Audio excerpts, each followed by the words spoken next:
a guy named Milton Friedman, you may recall, was the principal financial advisor to Ronald Reagan, who created the theory of trickle-down economics and a lot of other things, and who basically has the theory he's best known for, actually, is called shareholder primacy, meaning, and he articulated this very frankly, the only legitimate purpose of a company was to make money for its shareholders.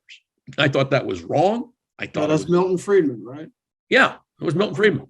And so I started giving speeches about that time. When I heard that, that was like a red flag in front of a bull. And I said, no, the proper purpose for business, which is a subset of society, doesn't operate independent of society, is to take care of all of its stakeholders. And so I started talking about a thing called stakeholder capitalism. Didn't get much of an audience for a very long time. And then about 12 years ago, it started catching on.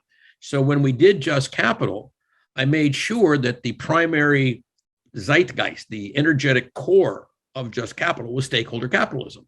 That everything we would do, we'd look at it from that angle. So to this day, whereas I was not successful getting stakeholder capitalism to become a common rubric, Just Capital has.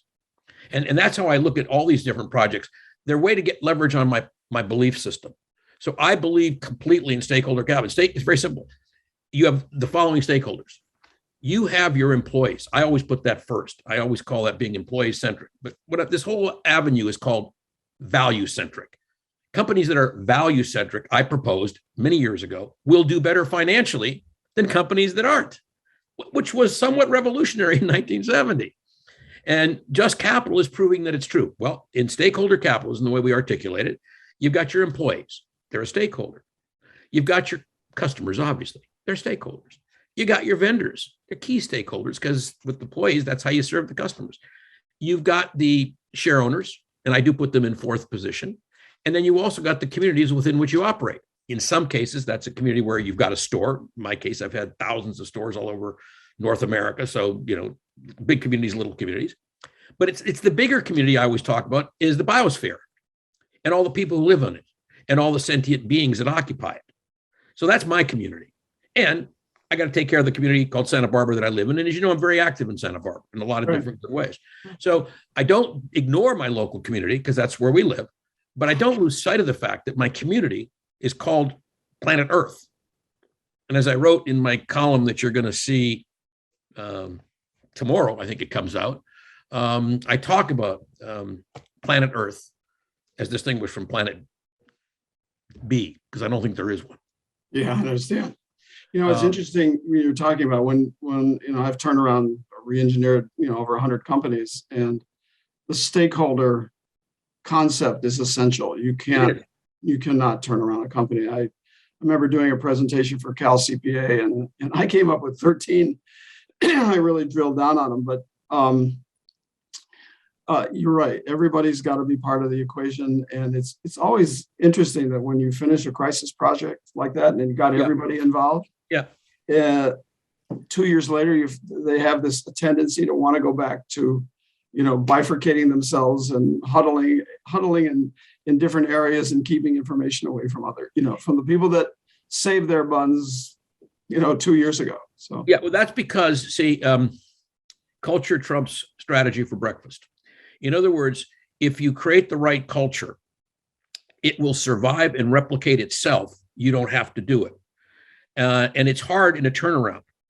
So, because I did a lot of turnarounds just like you, and in turnarounds, you're fighting for survival from day one. Startups are the same way, but you're trying to build it with a culture that will live beyond you, because you assume that turnaround will be successful, and you'll move on. And you got to leave people behind who are going to keep the lights on, but hopefully keep the lights on with the same passion and insight that you had when you got the lights to turn back on after they got shut off. In a bankruptcy or in a non-supervised reorganization, which I used to do a lot of non-supervised reorganizations, although I've done bankruptcies too. And so the point of my story is that if you take the opportunity to have something execute a piece of your vision, because other people are excited and it comes to your attention, you illuminate why it's an opportunity. You do what you need to do, whether it's a turnaround or a startup, to get that understood.